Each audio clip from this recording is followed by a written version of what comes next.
Youngest in the Yacht Club. I am Vince Serrano. Yo, today's guest, he does a lot, but he does it all in the same field, man.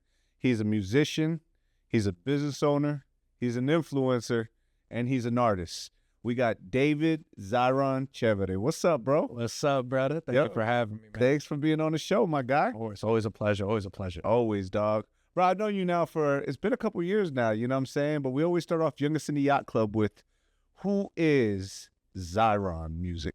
100%, man. I love the Youngest in the Yacht Club for this question. For sure. Ziron is an immersive audio architect. What that means is that I produce music, I mix music, but I specifically mix my music in Atmos, which is an immersive format that is slowly becoming super consumable for consumers, for clients, all of that. So that's what. We asked this before. What is a Ziron? What is a Ziron, man? Yeah, so Ziron is many things, I'm gonna start here. Ziron is a leader. Ziron is an innovator. He inspires, and he brings culture to what he does as much as he can. Aside from that, Ziron's a boombox. Really, the inspiration came from this design right here on the speaker at first. This is a design I drew when I was first coming up with the brand, first coming up with the dream. I drew this design. Once I was serious about it, got it tatted on me. And then I was lucky enough to have an awesome artist out in the Bay Area, Bad News Battalion. He made this 3D version of Ziron, which is something like I always envisioned, but he was able to put the artistic vision into this super dope graphic. So Ziron's a boombox because I share music and I inspire people and I just spread the love, man. That's fire, bro. Bro, I always, me and Jenny had to ask you, that one question when we first met you. And, it's always good to be able to let the listeners know, let the viewers know, because, it's important, man. That's part of you. You know what I'm saying? And, when I first met you, I met you on an AV job. Well, big job too, man. So it was like you were doing audio visual. What made you get into music and stuff like that and sound? Dude, for sure. Music's always been through my life. I know, if you want to go back to my parents, my dad played drums sometime in his history. Wow. But throughout elementary school, I was in music class. Was in music class in middle school. In high school, it got real serious. I was in this conservatory for leaders in the arts, which was called Tarpon Springs Leadership Conservatory for the Arts, and really got an understanding of what it meant to be so dedicated to the music and grow in it and work towards a goal. And not only solo, I had 150 people part of this band that was, growing with me, going through the mud, the dirt, the rain, the blood, sweat, tears, all of it to build this dream. And so that was, really where I understood that level of discipline for the music and what that could do for people, for myself, how the culture itself can just grow. All throughout that, started producing, started seeing how I can allow this creative energy inside me to come out into a format that I could share with people. As I've been going through that, then it comes with the money. It's time to survive. It's time to live, because creative stuff is great, but now it's time to live. And so aside from doing client stuff on the side, working for people, working for myself, making money from music, had to get a job, got to keep this shit afloat. Yeah. So I got into the AV field and, bumped paths with some people that put me on to some good places. I was working out for Light in San Francisco, and all in all led me to an AV job down here in Florida, where I met you, we were doing Soft Week, I think it was. Yeah. It was crazy show, man. I just did it again. Did you? Yeah. Dude. They didn't have the demo, the hostage takeover demo. But yeah. I heard they had the new drone car out there. They did though. They did though. Yo. They did backflips in there and stuff. Serious? Yeah, it was crazy. Yeah, that's crazy, because they're it's supposed to be like a transportation thing, we'll get you from Tampa to Miami just like that on a drone. Yeah. And they out here doing stunts and shit. Yeah, they showing hey, we can do it all. Yeah. Yeah, man. It was dope, man. It was that's why I met you. That's a huge show, military. Exactly. Yeah. If y'all don't know, Soft Week in Tampa is a military showcase. Yeah, Special Operations Forces. Exactly, Special Ops Forces, and they come and do this city takeover reenaction of if there was a whole ordeal and then you did a call in the military and the Special Ops, they do this whole reenactment. So it's a huge thing. Yeah. We met setting it up, doing the work. Yeah. And I want to touch on this story because, like, Yeah. dude, I'll never forget it. And I think this really goes to our relationship as like musicians, as hustlers, as business owners, leaders, innovators, the whole thing. We're grinding, right? Hourly, doing our thing, working with the team, putting trust together, whatever. And man, I hear this dude rapping. I hear this dude rapping. Not only do I hear this dude rapping, the other dude, because keep in mind, before I go on, I worked for one company. Right. You worked for another company. Right. And the way the industry works is that for big shows like this, we pull in help from all these other companies. We're separate contractors. Exactly. Separate contractors, great skills, great the whole thing. We know what to do. So we got a whole bunch of people. I think we had like at least 75 people on this setup. Yeah. So boom, hella people I don't know. Vince being one of them. And you know, and I hear this dude rapping. Next dude next to him was fucking beatboxing, fucking like doing the drums on the truss. And I'm like, dang, what the fuck? Like, and I start tuning in. Oh man, he's spitting some bars. He's spitting real shit. Yes, sir. Oh my God. Next thing I know, I'm like, yo, what the fuck you rap? Hey, yo, I make music too. I do the thing. Yo, hi, hello. I'm the guy. I am that guy. Yeah, I'm that guy. Yo, it was such a crazy experience. He's like, yo, this is my music. I wrote this shit. Like, Yeah. yo, there's two people in my life that I've ever met, you being one of them, that has hyped themselves up and believed in their music so heavy that it's like, yo, on the job, you jamming that shit with the boys. Thank you, bro. Yeah. You got to. If you ain't gonna play how you expect other people to play your shit, right? Big facts, man. Big facts. You got to be your biggest fan. Biggest fan. And I saw that. Bro, it's crazy because I'm thinking to myself when you're talking about it, I'm like, oh yeah, as soon as you're like, yo, Gabe was singing my shit. Yeah, Gabe was Gabe, bro. Yeah, It was Gabe was rapping my shit. I'm like, okay. Shout out Gabe Gifted, yo, for real. Big facts. Big Gifted, for real. Bro, we've come a long way since then, bro. It's been a long way. Dude, even since then, that was like 3 years ago. 3 years like ago. two and a half, like 3 years ago, because this is my third SOF show. facts. Yeah. So it was like two, because you know what I'm saying? 200 some change. Yeah, so some change for sure. Dude, Yeah. it's great because so much has happened since then. Exactly. That was just the initiation, man. Yeah, it's dope, man. I'm grateful to have met you because, you taught me a lot about, like, I didn't know what Dolby Atmos is. And if you could explain exactly a little bit about that, like how you got into that, what made you want to kind of like, because that's what that immersive experience is. How did that come about? Dude, this is a great question because I don't think I've shared this story enough, but ever, I don't think. But basically when I was coming up and really getting in tune with myself and saying, listen, okay, you got this passion for music, you got this drive. Do you really want to do it? You want to create, but like, what do you want to be? And I was asking myself these hard questions right in the beginning, which I feel that's kind of what changed my trajectory and journey of the process of the whole thing. So I'm asking myself these questions in the beginning, coming up with the brand, coming up with like, what do I do? What's different? What makes me unique? And one of those things was like, I really appreciated, I was listening to a lot of EDM at the time, coming up, making music. That's exactly what I made right when I started creating.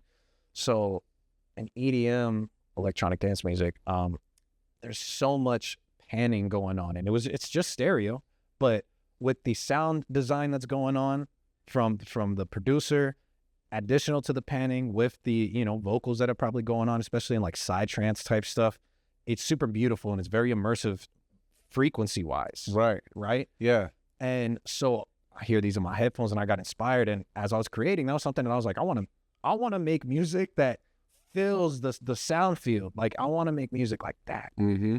When you say like, it gravitates frequently, you're talking about like, when you're listening to it, like it's like moving in your ear, right? Correct. Like you'll have one sound on this side and another sound on this side that's just like, you're like bopping. Correct. Yeah. And a lot of times it's especially in EDM, right? It's like a synth pad or something over here, and like maybe a little sparkle over here, and then you got the like shaker here, and then like a little rim shot, like just a little additive to the groove, right, on the left side. So you have these sparkle and timbres that are going on in the panning field, but all of your main focus is in the center still. The vocals, the hook, the the main kick and snare like Right. in the center. And so when you get deep into music and you start understanding as a producer, as just a creator, you understand how those details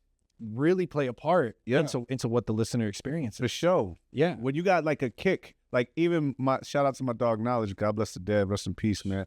He used to make like you might hear that sound and then he'll bring it behind you and it'll be coming out of here. You'll actually feel it. Like you'll know he'll be like boom, boom, boom, boom, you know, and like he's moving these sounds and you have no idea you're feeling it. Yeah. You know, and if it wasn't for the fact that he's pointing it to you, he's showing you like like he's having a concert mixing the music. It's crazy. Yeah, big facts. Exactly, dude. You know? And he's mixing in stereo, right? And so here's back to your question where it really gets deep for me is like, I was also mixing in stereo in the beginning, and I had this idea, I really want to fill up this sound field. I want to make music that, and this was literally my thought. It was the impossible thought. I want to make music that goes above you, behind you, around you, below you, because sometimes I hear this electronic music and the sub sounded like it was so low that it's beneath me. The hats sounded like they're fucking running above me. And so I'm like, I want to take this and just, that's going to be my thing. It's not going to be the genre. I'm not going to stick myself to a genre because I'm so creative. I'm so different. So I'm not going to restrict myself to a genre. I'm not going to restrict myself to only being a producer, only being an art, vocalist or mixer, master, whatever. This is my thing. We make immersive audio.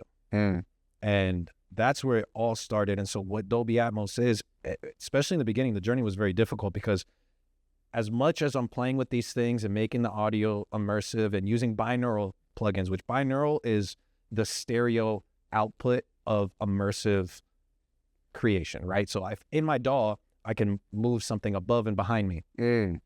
It's going to translate to a stereo headphone properly as best as it can, but it's not true Atmos, right? It's a psyche thing, right? With the listening, right? Like a house effect, right? So that was what I was dealing with. Was I'm gonna push this envelope as much as I can, to show that it's immersive, right? Binaural, right? Then boom, Dolby Atmos comes out. Hey, now there's a car that can play Dolby Atmos. Yeah. Hey, there's a speaker that can play a sound bar that you don't even need speakers all around you. It can play it right from the front. Crazy, right? It's crazy. It's almost impossible to think about. Of course, some products needed some work to do and time to evolve. Right. But the main thing was it needed content. It needed content to display those things correctly, which was an exciting thing for me to push and continue to develop. And learn. Exactly. For those that don't know, because we like nerding out on the music, right? But for those that don't know, it's kind of like watching a movie at the regular theater and then actually watching, except with music, but then watching the movie on IMAX. And it's like totally different, like even 3D almost, you know? Right, yeah, for the people watching, right? Think about when you went to your first movie. You're like, wow, this movie's great. Then you went to your first 3D movie. Holy bananas. Right, like the Jurassic Park, the T-Rex, you can feel the T-Rex coming. Right, yeah, like I thought I was gonna get 8. Right.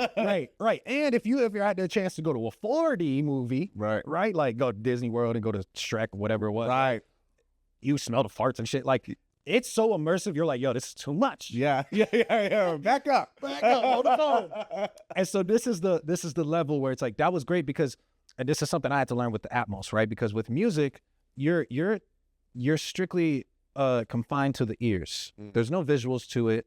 There's no touch sensation to it. You're strictly confined to the ears, which is cool, right? It's very passive. But with Atmos, if you are an active listener and you focus on where those things are moving, then now you have to close your eyes almost to really focus on what that space is because now you're immersed. Wow. Take that a step further. If you then add visuals to it and those visuals correlate to the immersive mix, your viewers having an experience that they just never experienced before. They don't know how to say like, except you need a co-experience. Yeah, the whole experience. Yeah. That's crazy, bro. I love the excitement of it, bro, because when you first talked to me about it, I was like, yeah, I heard of it, but I didn't really understand it. You know what I'm saying? And there's not many studios in the area, like in areas, period, because it has to evolve. How do you find a studio to mix and stuff like this? Like, how did you find, where you go mix. For sure. Yeah. So down here, I'd be mixing at Clear Track Studios. Shout out Clear Track. For sure. They're a great studio. And Atmos with Dolby, because it's a Dolby proprietary thing, you have to be certified to have an actual Atmos studio, to label yourself as a certified Dolby Atmos studio. Wow. Which fairly easy, fairly not easy, in a way, depending on how your level is with the market. But I went onto the Dolby's website, and there's a creator page, there's a developer page. If you really dig into the Dolby website, it goes deep. Yeah. Real deep. There's a whole bunch of tools. Yeah. A whole bunch of tools that you can use. And so I went real deep in it, and boom, they have this whole category list of all studios on their roster that they have officially certified. Yeah. And boom, I started searching. When I was out in San Francisco. Yeah. What studios around me? Fucking made an Excel sheet of all those lists. Florida, what studios around me? Great.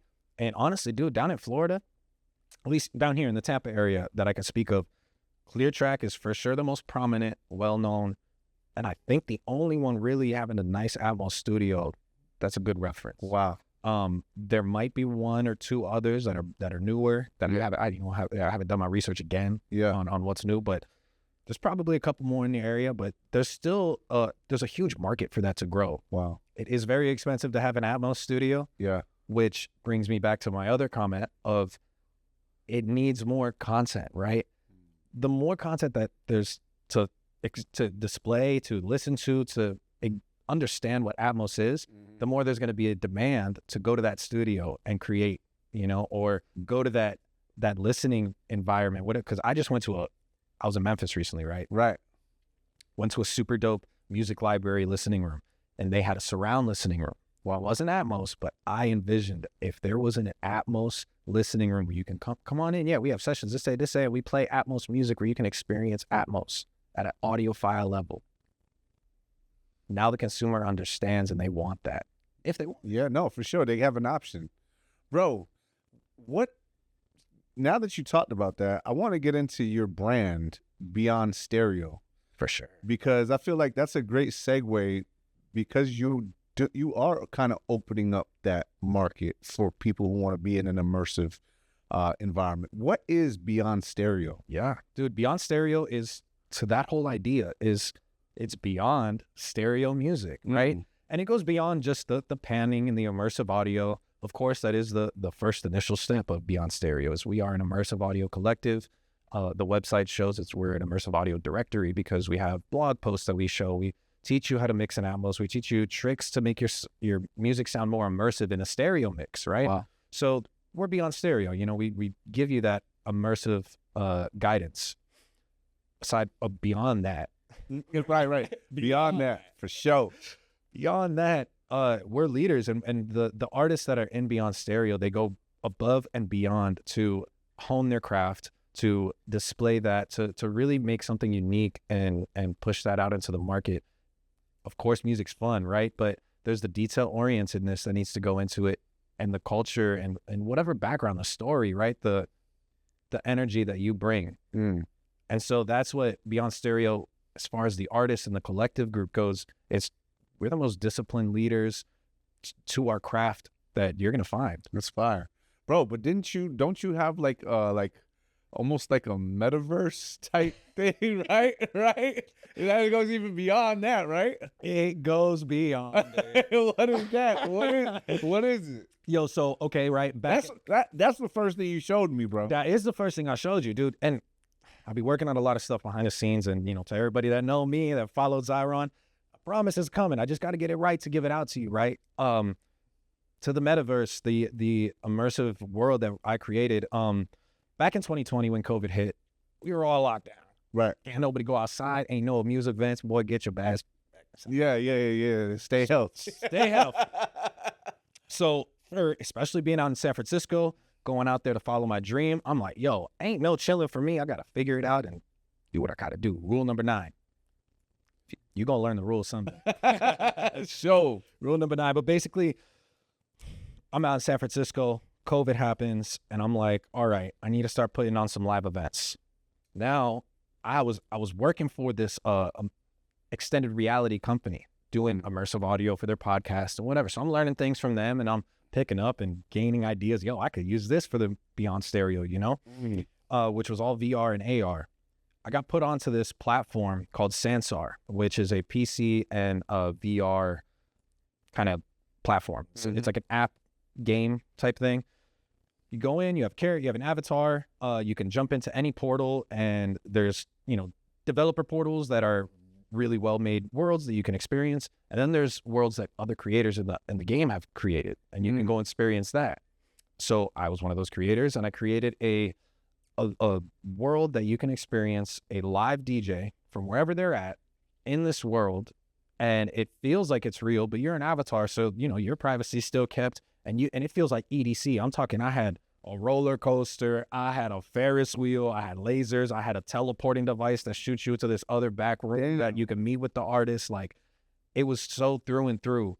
Tickets, buy merch online, get your avatar swagged up, like Crazy. Real Player One. real, yeah, real Ready Player One type shit. For music, though. Yeah, exactly, for music, and I was super excited building it. There's still like some things I need to build towards, get some other people on the team to make it correct, but the idea's there, and the demand is still there, right? Because people are still watching Twitch streams. People are still watching that stuff. Yeah, man. So many people, they want to escape reality. You know how it is, man. You go home, and you know, you come home from work, you've had a long day, man. Sometimes you don't the club ain't where it's at all the time, but you do want to experience some hot shit without some jit pulling out a pistol or something. Exactly. Or leaving your house, let's just say that. Right. So you slap on the Oculus, you slap on the whatever, and then you could be in a whole new world in the club experiencing a live DJ, man. Yeah, so and enjoying your favorite artist, right? Like, and that's the level that I'm building to, is that it's like, it's not just me, right? Of course, I'm gonna be on there. That's gonna be great to be able to perform there, but it's to put on more artists, to put on really authentic acts, and for you to find your favorite artists and enjoy that immersively and get to meet them. And it's like, yeah, you're meeting them in a metaverse, but you might be in Tokyo and they're in San Diego. Yeah. How you gonna have to book that flight if you want to meet them? Yeah, nah, man, no. Slap on the Beyond Stereo and go in there, man. Bro, when we come back, I'm gonna ask you how you ended up in San Francisco first, because we know you're from the Tampa Bay area. What brought you back, and then where's Ziron going, bro? Big facts. I'm ready for it. Awesome. We're back on Younger City Yacht Club with Ziron. Bro, I gotta ask you, like, you're from the Tampa Bay area, right? Correct. So how did you end up, you were like in like band and different things, right? Because you taught me a lot of the rules that you had, right? And I do want to get into those because I think it's important. But what took you from, the Tampa Bay area to San Francisco, man? Because that's like, yeah, it's crazy. Country. Yeah, for sure. What was that about? There was a lot of levels to it back then. The music was definitely prominent, trying to follow my dream. California is the place to do it. I had actually taken a trip out with my brother solo. It was my first trip ever going out. I don't know my parents, and I know aunt, uncle, like just me and my bro, flying out, meeting up with some family out there that lived there, and enjoying it, And so I went out there and was like, yo, I love San Francisco. Wow. It's a vibe. It's super cool.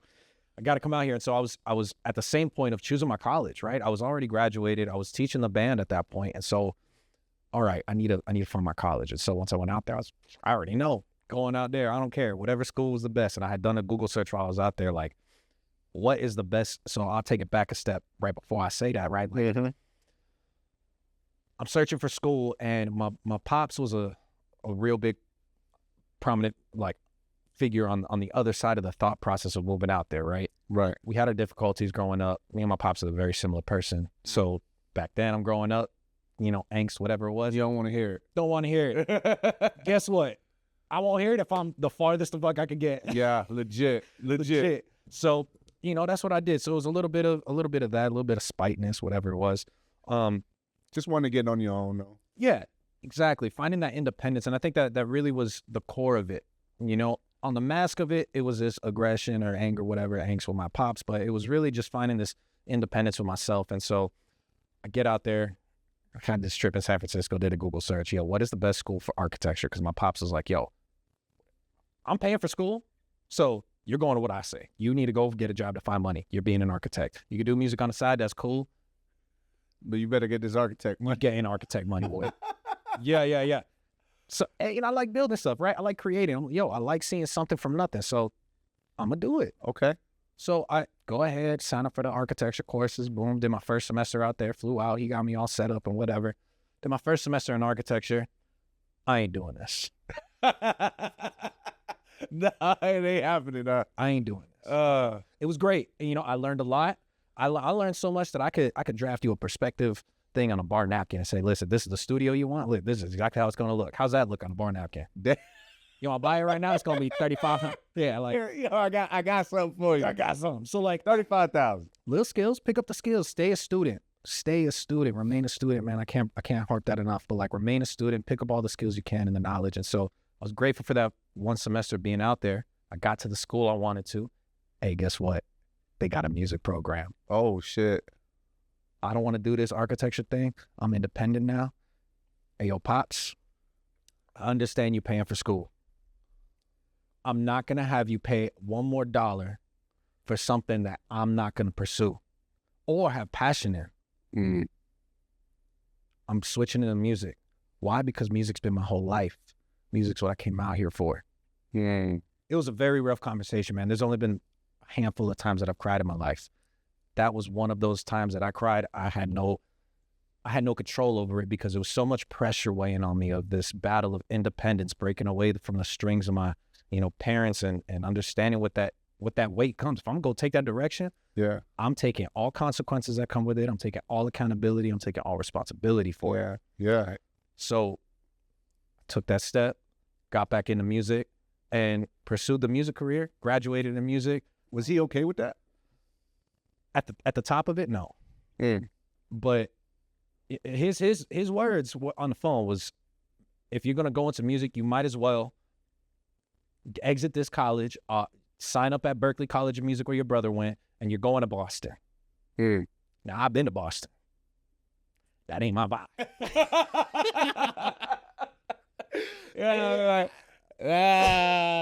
Hey, y'all cool, man. Yeah, cool. I love Boston. I think it's great. I had a business up there. Yeah. But if you not, like San Francisco is totally different from Boston. For sure. And you got where you need to go. Exactly.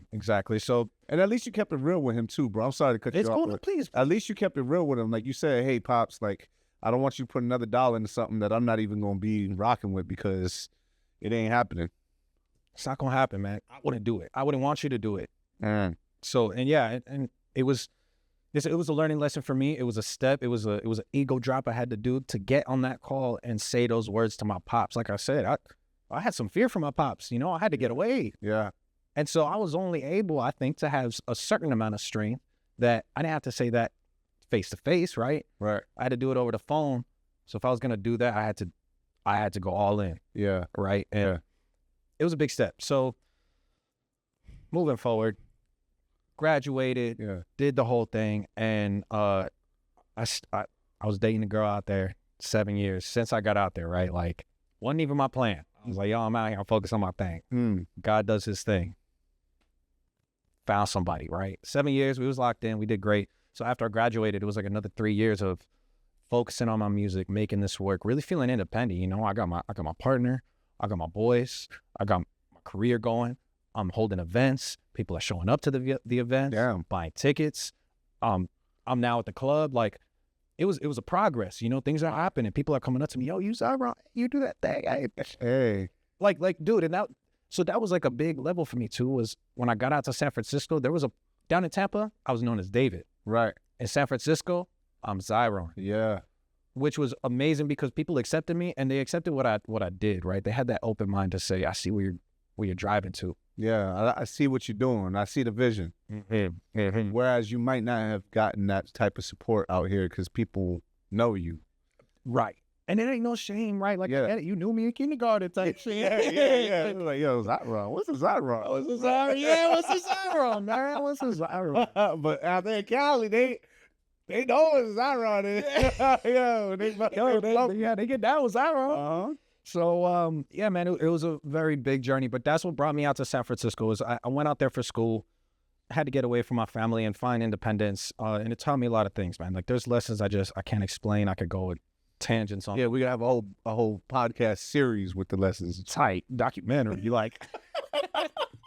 But that's dope though, bro. Definitely appreciate it, Bro, what are are there 9 rules?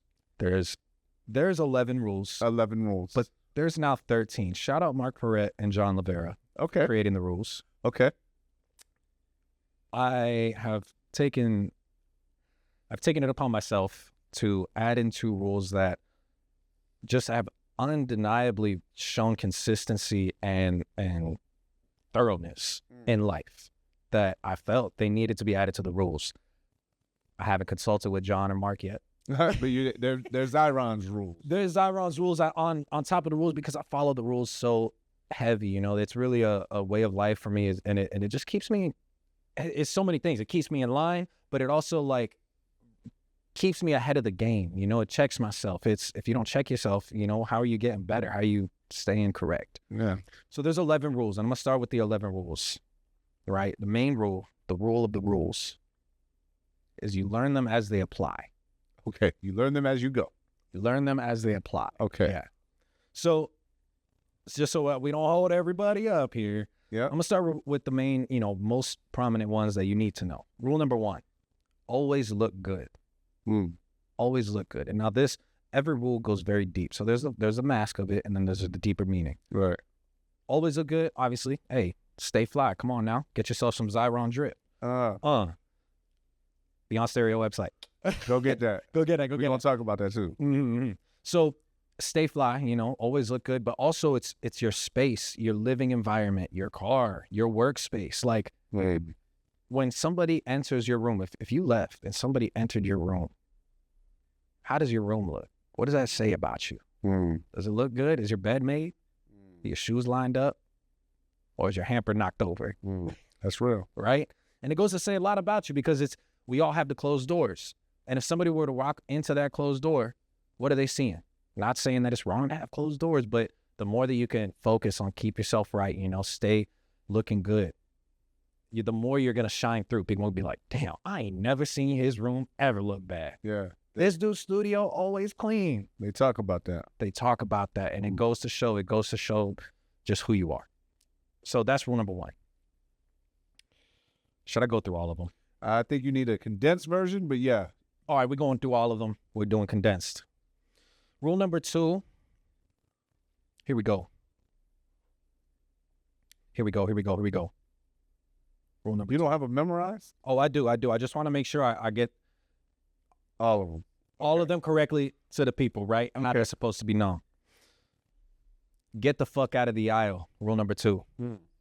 So back to Mark and John, right? This all stemmed from a drum corps mentality, drum corps living. If you don't know what drum corps is, it's the independent level outside of the school system of marching band. It's way more hardcore, way more upper echelon, way much better of an experience. Skilled people, talented, right? They ain't celebrities, but I guarantee you the people that are out there supporting them, hyped. Fire, right?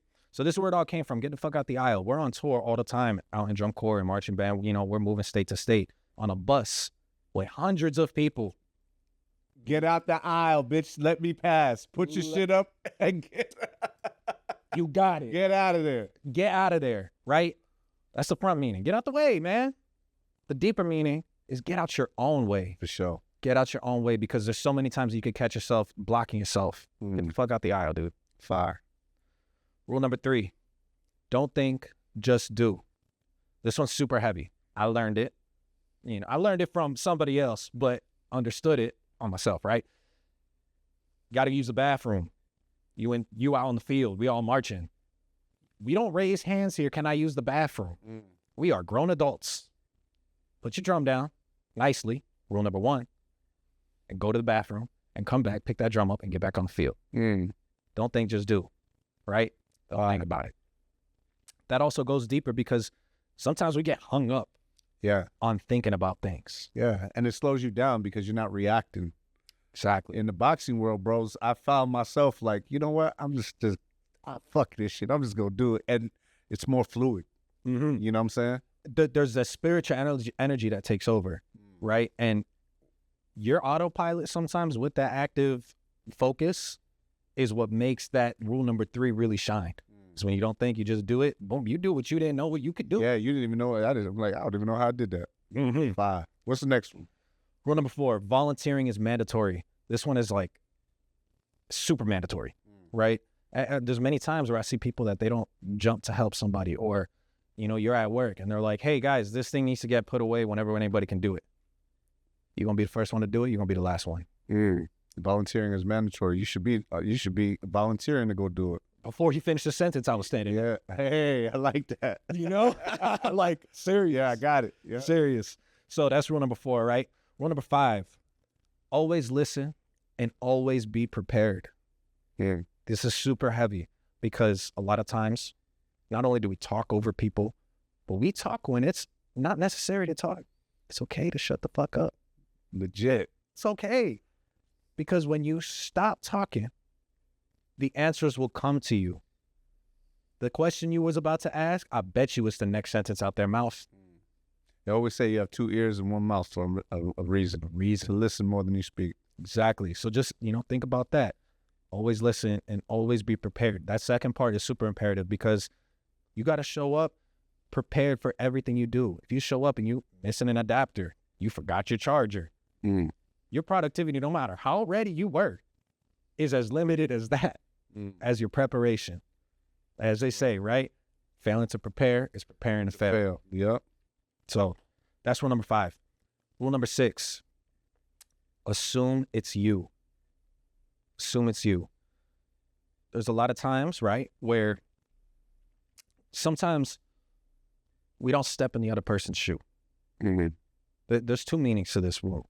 We don't step in the other person's shoe.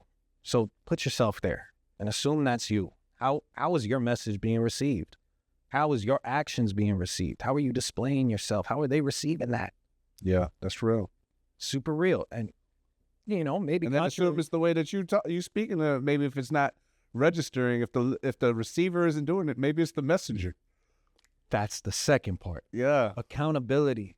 Assume it's you. Maybe I'm the issue. And that's okay. What do I got to change? We used to say this a lot in band, right? When we were marching, we got a dot, boom, we move 8 counts to this dot, and that's what makes a formation you got to hold so that the band director all the way up there can check the whole formation and make sure that everybody's in the right spot. Check, adjust, reset. You check where you're at, make that little adjustment, hold it. All right, now reset, do it again. There you go. Right? So that's like super imperative on a lot of things because it helps you just stay, you know, see where your faults are, adjust that, and not create bad habits. Continue moving. Fire. Rule number 7. Realize you're probably a douchebag. What the hell? Okay. Yeah. Realize you're probably a douchebag, man. So back to the accountability. Sometimes we come across wrong. Sometimes we have to cross that line to get the message across. Not in a rude way, not in whatever, but because this thing that needs to be said, and I might sound like a douchebag. 1. 2, sometimes me just being who I am, hustling what I do, making all the moves I make, I might be perceived as a douchebag. I got to be ready for them people to expect me to come as a douchebag. It's a crazy thought, but when you expect that, then you can almost counter it right off the bat. And their perspective, their perception of you flips immediately. And it's a funny thing for me. For sure. Because now you see the angel in me. You don't see what you thought was coming. Yeah, that's real. That's good. That's good shit to know. For sure. What's the next one? All right, next one. Rule number 8. When in doubt, refer to rule number 9. That's an easy one. Let's go to rule number 9. This is the most imperative. If there's any rule you remember today, it's rule number 9. Okay. And it's figure it out. This rule's always going to be there for you. You don't know? Rule number 9. Hey, where do I go? Rule number 9. Figure it out. Where you at? Rule number 9. Figure it out. It's always going to be there, man. And it's always going to get you past it because there's a lot of times you might ask the question, and you told me this before, dude, I've been meaning to tell you this. You've told me this before. There was a point in time I asked you a question. Yo, Vince, we're trying to do this thing, and I just don't know. And you told me, dude, you smart enough to figure it out. Legit. You're smart enough, man. You're not that stupid. Yeah. Figure it out, dude. I'm working on some other shit. And I respected it too. Yeah. He's working. Sometimes, bro, the reason being is because I feel like literally, it's like somebody that has to always, and I'm not saying it's you, but it's like someone who always has to ask for permission won't take no chances. They won't figure it out. Like, yo, so you got to kind of tell them, like, yo, nah, I ain't doing this for you, bro. You can do this. You fully capable. Exactly. You know? That was a learning lesson for me, for sure. There was levels to it, and I've grown from that. So thank you. But yeah, rule number 9, figure it out, man. Do it yourself. All right, number 10. Don't ask questions. Let the answers come to you. It's just like we spoke about in 5.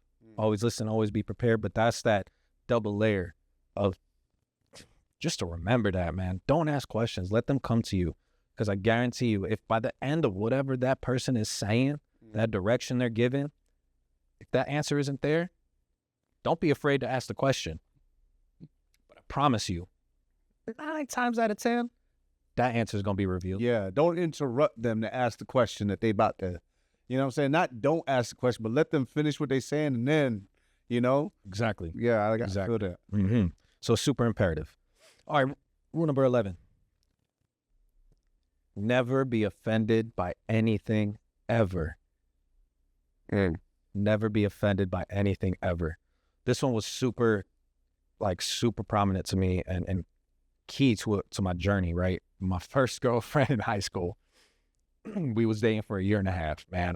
Loved this girl to death. I thought she had my heart, my first love.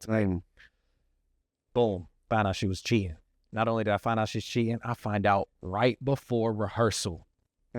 The year I'm section leader and drum captain. The pressure's heavy. I don't even remember how the conversation initiated, but somehow I find myself talking to Mark Perret. I don't know if he called me over. I don't know if I went to him being like, yo, I don't know, today's a crazy day, this, that, right? Whatever it was, we had this private conversation. He taught me rule number 11. He said, never be offended by anything ever. There might be shit going on with me and my girl. There might be stuff going on with my people at home. Somebody might have said something to me today. Call me whatever. If I don't take any offense to it, it's never going to hurt me. It's never going to shift me. It's never going to take me off the progression that I'm on. And he told me something that, we'll bring it back to the relationship lesson was super important. And a lesson for me was, it's okay to cry, right? It's cool. Let those emotions out. Not here, though. Real. Not here, though. Real. You go back home and you do that in the pillow. Right. Don't do that shit here. Right. That's real. That's real, bro. It's super real. Bro, I'm glad that I know this is real. Like, I'm glad that you're saying this stuff because even I be going through stuff and I literally had something happen right before here that I had to think about, and you're talking about it and I'm like, damn, that's the plot of this situation. Exactly. The rules, man. I love that you said that too, because I hope that everybody that listens to this, right, you understand that these rules, it's not like you got to be confined to them. No, you remind yourself of them because they will always prove true. Yeah, legit. I mean, you can't be offended, man. My grandmother hung up the phone on me. I know she watching this too, bro. She hung up on me because I had to do this thing, and I felt kind of offended. But now you're like, yo, you shouldn't be offended. Like, don't even take it. She might have been like, Vince got to go. Bloop. Might have. That's how I gotta take it. Exactly. Exactly. I know it wasn't, but that's how I'm gonna take it though. It's real though. All right, we're gonna bust through these last two. These are the Ziron rules. These ones have proven so true to myself, to my journey, that I gotta say them. Always speak with a purpose. Too many times I've heard people mumble. Too many times I've heard people say stuff that should have been heard, but didn't get heard because they didn't speak with a purpose. Speak with a purpose. That's real. Rule number 13. And I stopped here because 13 is a very important number to me. Got that tatted on me. Allow time for adversity. Allow time for adversity. And this, it's got a deeper meaning as well. Allow room for adversity. When you allow time for adversity, let's say you got to show up to work at 7. You got a consistent habit of showing up. 6:50. You might be early all the time. People are like, why does dude early all the time? It's because you allow time for adversity. There's an accident on the morning. Oh shit, everybody late to work. Guess what? You right on time. Right on time. Real. So allow time for adversity. Allow room for adversity, man, is like, it could be, it's kind of like things that don't really confine themselves to time, right? Just remember to add adversity to the equation, because adversity in its nature is going to happen when you least expect it. So the more that you expect it to happen, the better prepared you are. Yo, to actually piggyback off of that too, allow time for adversity. People, we live in a microwave society. People expect things to happen for them right away. And if it doesn't, then what ends up happening is then they either quit or they feel like they failed. But they need to give themselves time and grace, because it may not happen the first time, the second time, third time. You might not see success. Growth happens in those failures that happen, and that time that you give yourself to go through that adversity, you're learning every time, bro. For sure, dude. It's fire. Remain a student. Bro, when we come back, man, I love those rules, bro, and I'm glad that we went through them for sure, bro. So yeah, dude, same. when we come back, man, we're gonna talk about your upcoming project, Ziron as an artist, and then the merch that you got, man. I see the Beyond Stereo merch, man, the Ziron drip, all that stuff, man. So when we come back. The show. We're back with Ziron. I am Vince Serrano on Youngest in the Yacht Club. Ziron. Sir. We talked about your upbringing, you know what I'm saying, how you came from Tampa, the Tampa Bay area, how you went to San Francisco. You talked about your music, like getting into the music, creating a career, going through, learning life lessons while you were in the drum corps, all those things. Let's talk about Ziron as an artist. Yeah, let's do it. What's up with that, man? Talk to me, man. Ziron as an artist, man, we got a lot of things going on. We got the merch coming out right now. I'm gonna start there. I'm gonna kind of work my way back. Okay. Right. We got the merch coming out. I've been really working on the merch line, because I promised years ago to my fans, to my followers, my close supporters, my homies, I had made a DIY product line, sent them out, shipped them, had custom packaging, the whole thing. It was great. They received it well. I didn't have enough for the people that were like, yo, I need that. Damn. That's a good problem. That's a great problem. Yeah. And I'm like, yo, and that was one problem. The other problem was I need better quality. I like how these came out. I want better quality. I want longevity in the work. I want people to be proud that they bought my stuff. For sure. So I was working on that, working on getting the product right. And so now we got bucket hats. We got jackets. We got button-down shirts. We got shorts. We got bathing suits, and these are just some products I'm playing with, but I'm going to be adding more, and I'm really getting into the design of fashion. Where can you get those? You can get those all on the Beyond Stereo Entertainment website, beyondstereoentertainment.com. Okay. And so that's the merch. It's the merch. Okay. What about Ziron as an artist with the music? Ziron as an artist with the music, man, we're doing a lot. There's immersive audio, like I already talked about. It's really being implemented into these new projects. Okay. So this last project that was released, the EP, Want You, that was a single leading up to the whole vibe that this new EP, I Guess This Is Goodbye, is going to really resemble. Okay. I Guess This Is Goodbye. That's your project. This is the EP. I Guess This Is Goodbye. What was the difference between Want You and I Guess This Is Goodbye? What's that? So Want You was kind of the single of the story all captured, right, in one. Here's the story. If you don't know, that's the story. Go listen to Want You. Yeah. The EP is breaking it down into subsectors of the kind of the afterwards, not much of the relationship itself, more or less what it takes to heal from a relationship like that, what it takes to really come to that acceptance of, I guess this is goodbye. Accept that, move on, and be great. When you're talking about that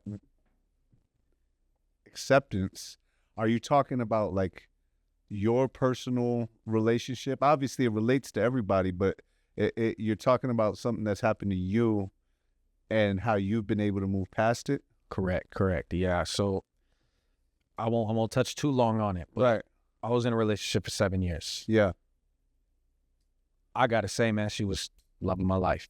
I don't know if I ever find one like that. God willing, I do. But like, it's something I ain't experienced ever in life before. Things beyond what I know.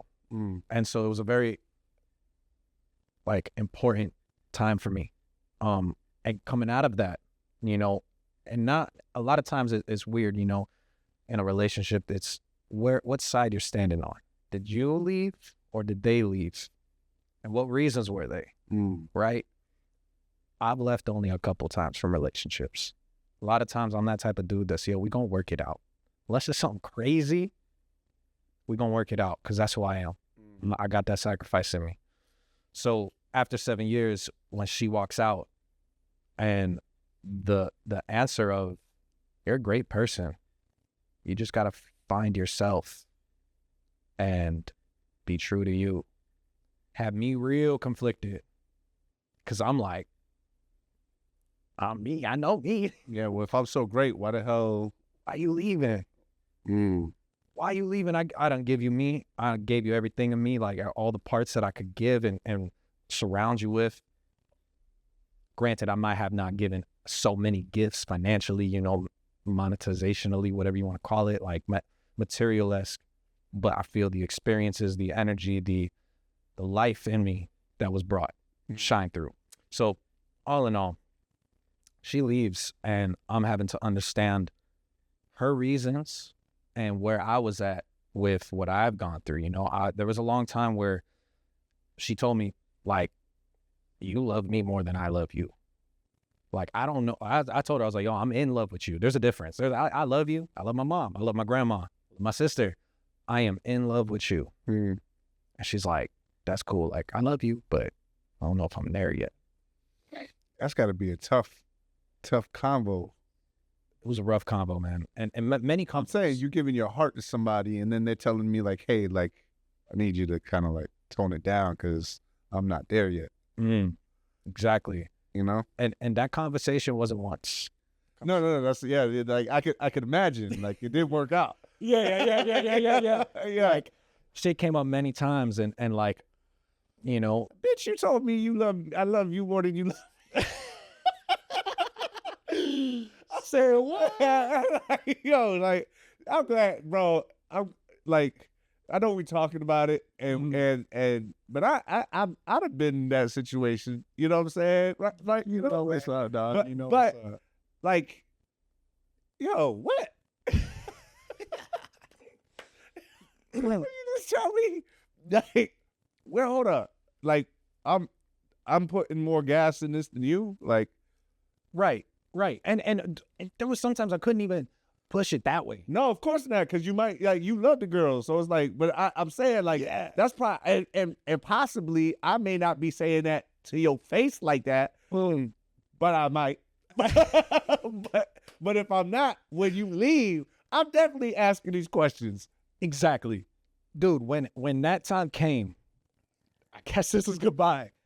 Like, I'm asking these questions immediately. And I'm talking, dude, the relationship was so good. I don't know if anybody's had it like this. No, everybody has. I'm saying the breakup convo was a sit-down conversation in my backyard with the sun shining, crisscross applesauce, looking dead in each other's eyes. And getting heartbroken. Getting deep. Fucking. I'd have been there too. That shit sucks. But it's like, yeah, it's such a nice day, bitch.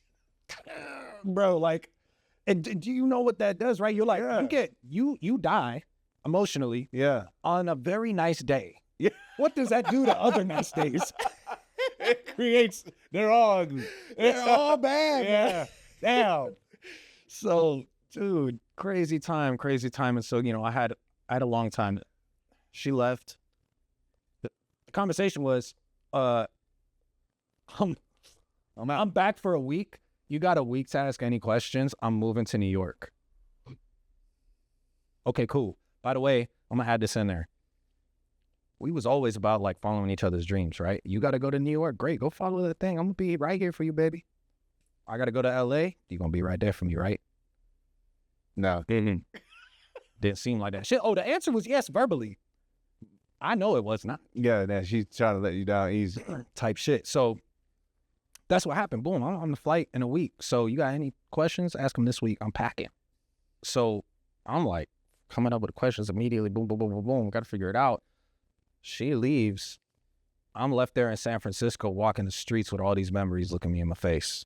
I'm trying to continue my dream. I'm trying to show up to events. I'm trying to network. I'm trying to.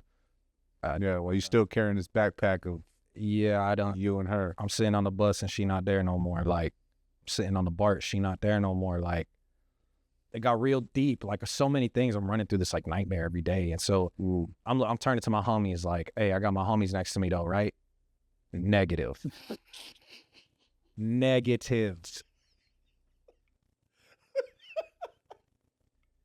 Well, look at all you negative. Ain't nobody there no more.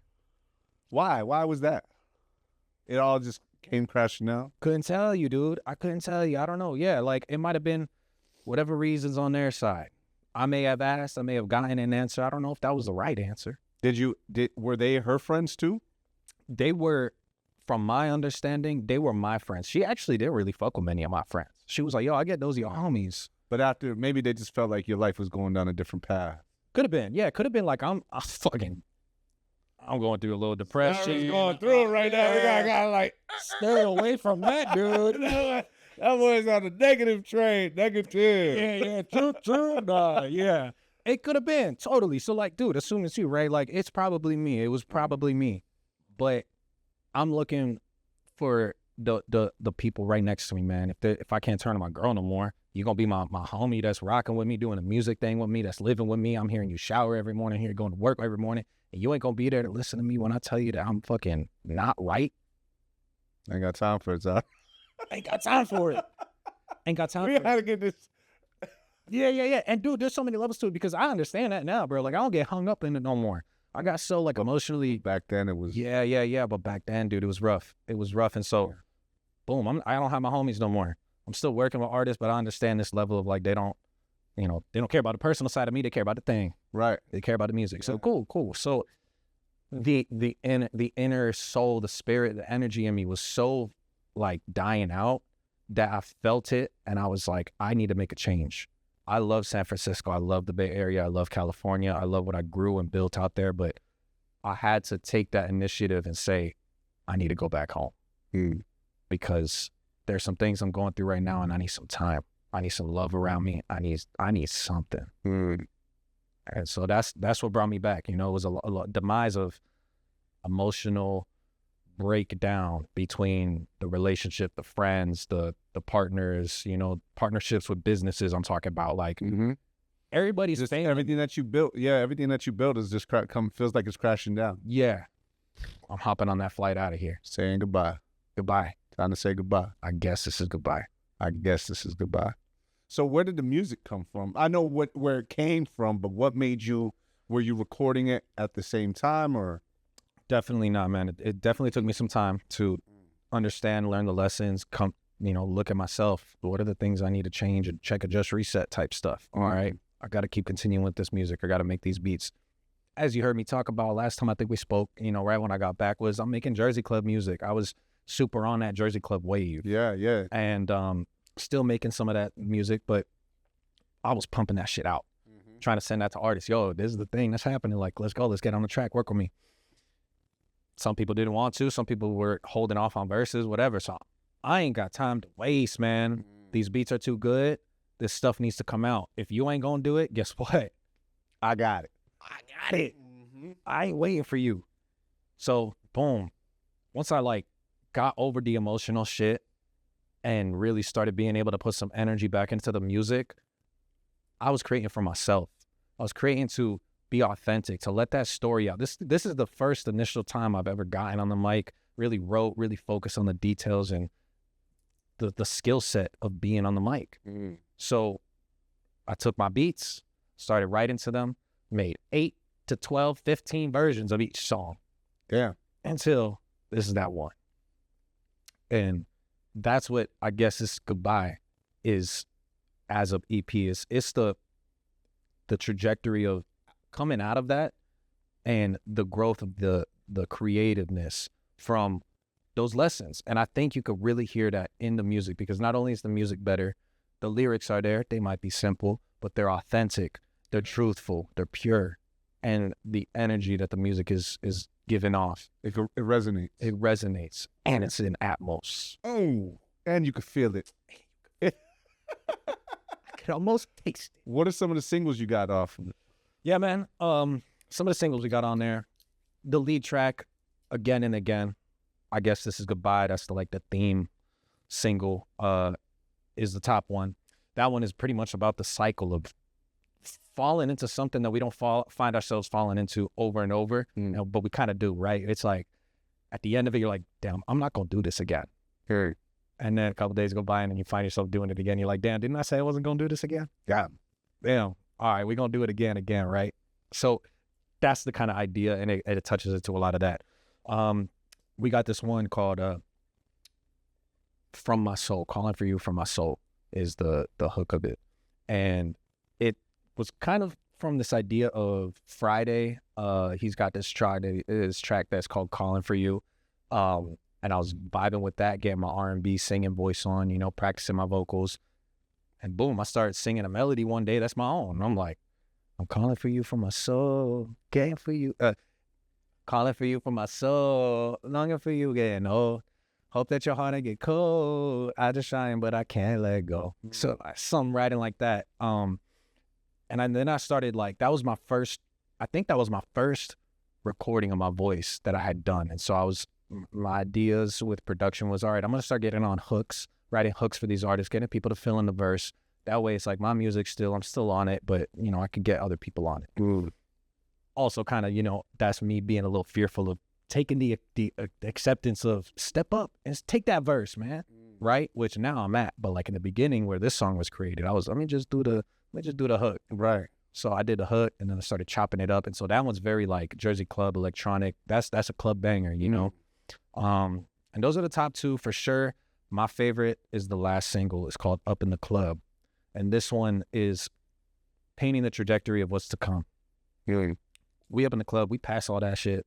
We vibing, she doing her thing. We making money now, we hustling. Vibes are good. And I'm solo because I can be like that. And you're good with it. I'm good with it because I'm good with myself now. I might be up in the club, even though the club thing ain't really the thing right now. But for you, yeah. For me, but because I'm much more, I'm at the private party. I'm at the, but up in the club, the vibe, whatever it is, that's what I'm saying, man. This is what's coming. We good with ourselves. We passed all that. Ain't no more distractions. We can enjoy what is going on. What life is bringing you. Do you feel like you learned from that? You learned what she meant when she said you need to find who you are and love yourself? You feel like you learned some of those lessons that she talked about? I think I'm still learning the lessons. It's good. I definitely learned some things, but I'm still learning lessons. There's sometimes I still ask myself, what does she really mean from that? What did she think that I didn't love myself? What made her think that? Because I could be fixing hella things, but if it's not that one thing. Well, maybe there's so many things that come off of that too, bro. For sure, there could be. I also learned something later on. What's that? Talk to me. Sometimes people just be saying shit. People just be saying shit you need to do this and you need to do that, and you right. Fuck out of here. Let me I'm gonna work on me without you. Right. And I'll figure this shit out regardless. You know what I'm saying? And that, you can say whatever you want at the time. I'm gonna prove you wrong type shit. That's for sure. And sometimes it's almost it's that psychology. And this is where I don't know, right? This is why I ask myself that question still. It's could she have been projecting? Maybe she didn't love herself enough. Big facts. Maybe. Right. I thought I could show her as much love as she could because I loved her. But if she didn't love herself and she's telling me I got to love myself, now we kind of confused. Yeah, maybe she was trying to put that shit on you. That's what cheaters be doing, right? Cheaters who cheat, they be thinking they partners cheating because they out there cheating. And then and then when they finding shit to try to give themselves excuses to go out there. Right. You ain't need all that. You need gas. Yeah. You ain't need that. You was out there doing this shit. Hey, You ain't need a you gonna get gas at midnight. Yeah, bro. You ain't need motivation. Yo, what's wrong with you, bro?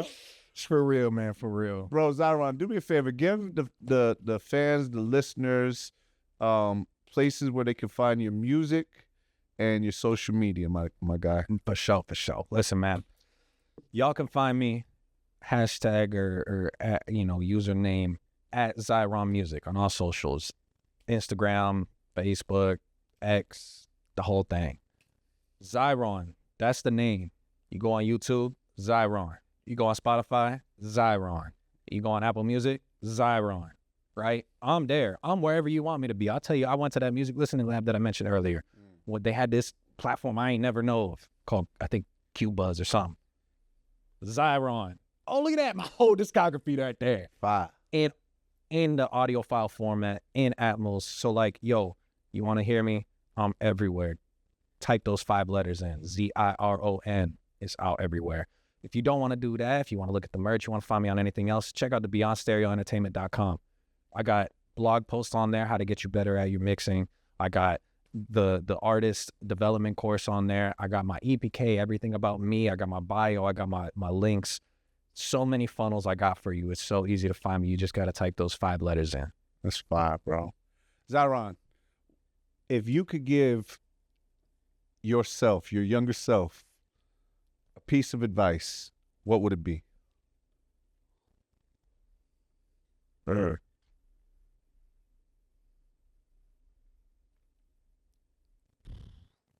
Stay true to yourself, man. Stay true. Stay true. Like, I can't harp that enough. Like, there's so many times I remind myself of that. Just remember who you are and play your role, right? Like, I try to play my role as much as possible. I know I'm a leader. I know I'm an innovator. I know I'm a creative. I know I inspire people. Play my role.